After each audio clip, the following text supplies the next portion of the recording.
आज हम लोग बात करने वाले हैं हमारे क्लास 10th के इलेक्ट्रिसिटी चैप्टर के बारे में और एक ऐसा टॉपिक पढ़ने वाले हैं जो आपके पेपर में बहुत बार आएगा। तो आपने क्या करना है, फटाफट से इस चैनल को लाइक कर देना और अपने सभी फ्रेंड्स के साथ शेयर कर देना और जिसने भी अभी तक सब्सक्राइब नहीं किया वो सबसे पहले सब्सक्राइब करेगा। तो अभी देखिए हम लोग क्या पढ़ने वाले हैं। हमने हमारे लास्ट वीडियो में देखा था रेजिस्टेंस के बारे में। आज हम लोग डिस्कस करने वाले हैं ये जो रेजिस्टेंस है वो किस किस फैक्टर पे डिपेंड करता है। फैक्टर पे डिपेंड करने का मतलब क्या, अगर हम कहे लाइक आप हो, ठीक है, अभी आप एक तो बैठे हो अपने बेस्ट फ्रेंड के साथ, एक सिचुएशन है, सिचुएशंस देख रहे हैं हम लोग कि हमारा जो रेजिस्टेंस है वो अलग अलग चीजों पे अलग अलग कैसे कैसे रिएक्ट करता है। लाइक आप एक बैठे हो अपने बेस्ट फ्रेंड के साथ, एक आप बैठे हो अपने टीचर के सामने, कोई किसी क्लासमेट के साथ, एक आप अपने घर में अपने पेरेंट्स के सामने बैठे हो। तो तीन अलग अलग सिनेरियो है। तो अलग अलग लोगों के सामने आपका अगर रिएक्शन अलग अलग हो रहा है, कईयों का बहुत अलग होता है। कई क्या होता है अपने बेस्ट फ्रेंड के सामने जो भी मन में आए वो बोल सकते हैं, like they are using abusing word also, but वही उस टाइम वो अगर पेरेंट्स के सामने या टीचर के सामने बैठे तो वो कुछ और ही बात कर रहे हैं। ओह ये अब्यूजिंग वर्ड्स मैं तो कभी यूज ही ना करूं, ऐसा ही कुछ होता है क्या?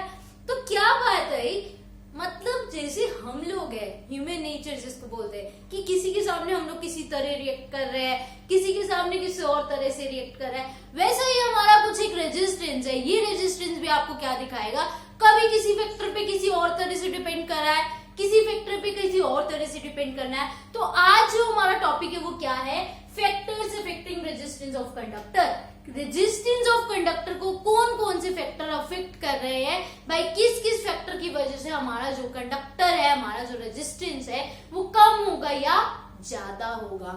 ठीक है, बात हमने क्या करनी है कि कौन सी चीज कैसे हमारे रेजिस्टेंस पे अफेक्ट डालेगी। ठीक बात, क्लियर इतनी बात। अब देखिए सबसे पहले हम लोग बात करते हैं हमारे फर्स्ट फैक्टर की। फर्स्ट फैक्टर हमारे पास क्या आता है, लेंथ। आपकी एनसीईआरटी में अगर आप जाएंगे तो एनसीईआरटी का इन टेक्स्ट क्वेश्चन भी आपके पास है कि on what factor resistance of conductor depend, और आपकी एनसीईआरटी घूम फिर के ये क्वेश्चन कहीं ना कहीं आपके बोर्ड्स में जाकर वो डाल देती है। तो मतलब अगर आज की वीडियो आपने देख ली अच्छे से तो 3 या 4 नंबर आपके बोर्ड्स में पक्के है भाई, आएंगे ही आएंगे। तो पहली बात क्या आ गई हमारे पास, पहला फैक्टर हम लोग किसके बारे में बात कर रहे हैं, लेंथ के बारे में। यस, जो भी आपके पास रेजिस्टेंस है, आपको याद होगा लास्ट वीडियो में हमने देखा था रेजिस्टेंस इज डायरेक्टली, रेजिस्टेंस को हम लोग क्या डिनोट करते हैं, आर से। कैपिटल आर का मतलब हमारे पास क्या होता था, रेजिस्टेंस। तो ये जो रेजिस्टेंस है किसी कंडक्टर का वो डायरेक्टली प्रोपोर्शन होता है किसके, लेंथ ऑफ द कंडक्टर। किसकी डायरेक्टली प्रोपोर्शन है, length of the conductor. Yes, अगर आपके पास कंडक्टर की लेंथ L है तो आपका जो रेजिस्टेंस है वो डायरेक्टली प्रोपोर्शन होता है L के। डायरेक्टली का मतलब आपको बहुत अच्छे से पता है। अब डायरेक्टली का मतलब क्या, अगर आपका L बढ़ेगा तो R भी क्या हो जाएगा, बढ़ जाएगा। Yes, if we increase the value of L then R always increases and if L is decreases, अगर आपकी लेंथ छोटी हो जाती है तो आपका रेजिस्टेंस भी क्या हो जाएगा, छोटा हो जाएगा।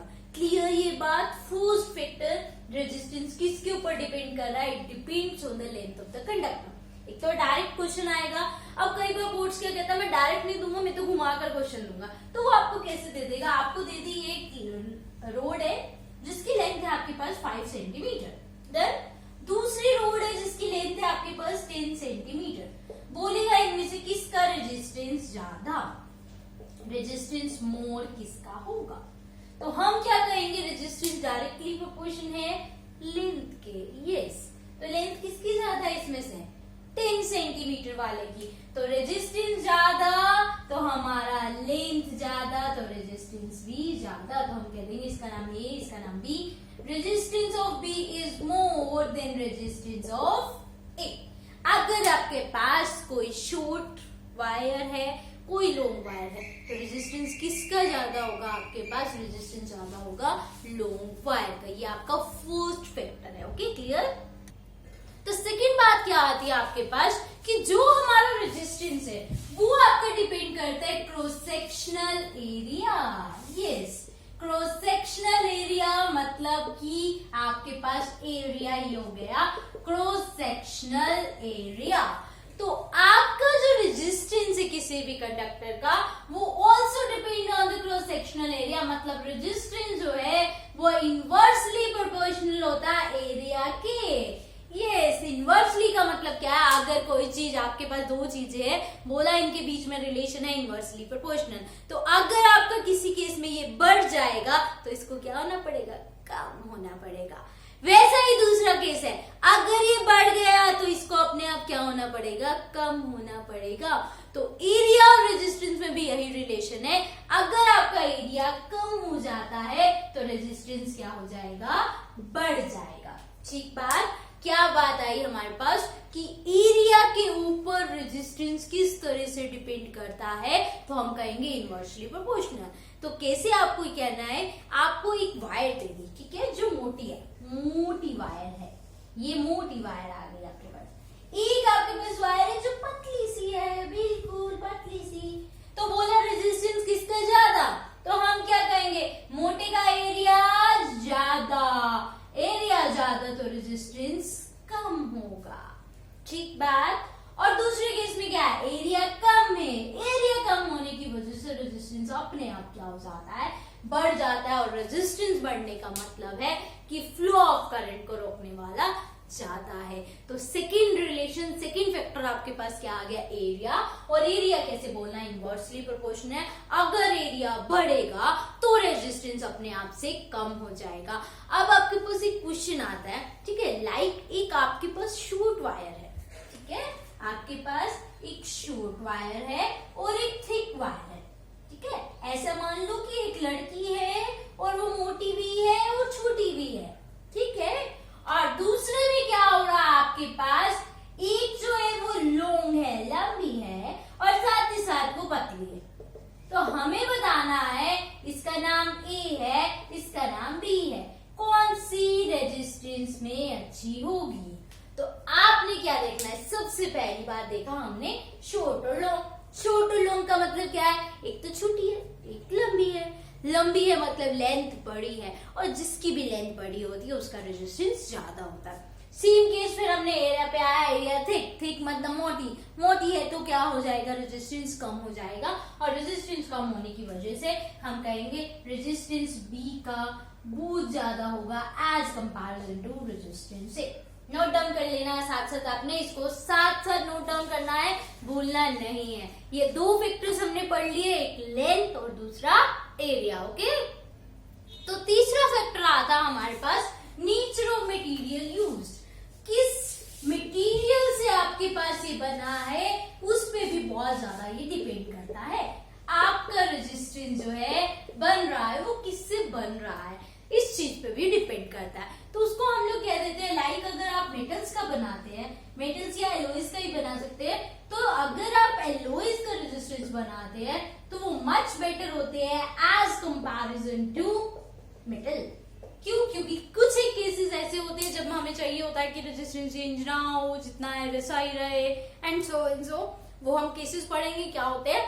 पर अभी के लिए आपको याद करना है कि नेचर ऑफ द मटेरियल पे भी डिपेंड करता है। अगर ये किसी और मेटल का बना है, कॉपर का बना है, एल्यूमिनियम का बना है, तो सबका रेजिस्टेंस क्या होगा, अलग अलग डिफरेंट डिफरेंट होगा। ठीक बात। अगली बात क्या आती है हमारे पास, टेम्परेचर की। टेम्परेचर, अब देखो ये चीज इंपॉर्टेंट क्यों है टेम्परेचर के बारे में पढ़ना। आपको याद है हमने एक ओम्स लॉ पढ़ा था, बहुत इंपॉर्टेंट, कह दो याद है, बहुत इजी सा था। V is directly proportional to I, ऐसा ही बोला था हमारे ओम्स लॉ ने। पर आपको वहां पे भी बताया गया था एट कांस्टेंट टेम्परेचर, अगर ये लाइन नहीं बोली तो ओम्स लॉ वेरीफाई नहीं होगा। ऐसा ही कुछ था ना भाई, ओम्स लॉ वेरीफाई नहीं होगा अगर आपने क्या नहीं बोली, that V is directly proportional to I, अगर बोल दिया at constant temperature V equals to I R आपने बोल दिया, तो इसका मतलब क्या होगा हमारे पास कि टेम्परेचर कांस्टेंट है। बट अभी आप क्या करें, केस याद करो, अगर कभी आपने रेलवे स्टेशन पे गए हो तो क्या होता है, जब दो रेलवे कैरेज है तो उनके बीच में क्या होता है, कुछ एक स्पेस होता है छोटा थोड़ा सा। क्यों होता है वो? रीजन है इसका, क्योंकि हमने सीखा है मेटल जब भी टेम्परेचर बढ़ेगा तो मेटल तो एक्सपेंड होगा। जब भी टेम्परेचर बढ़ेगा तब आपका मेटल एक्सपेंड होगा। तो मेटल एक्सपेंड हुआ, इसका मतलब क्या? लेंथ बढ़ गई, एरिया कम हो गया, एक्सपेंड हो गया। एक्सपेंड का मतलब क्या है? बढ़ गया, है ना भाई। तो अगर वो बढ़ गया तो रेजिस्टेंस भी बढ़ गया, है ना भाई। और ये लेंथ क्यों बढ़ी है? Length is increases due to temperature. Temperature बढ़ने की वजह से लेंथ बढ़ी और लेंथ बढ़ने की वजह से रेजिस्टेंस बढ़ता है।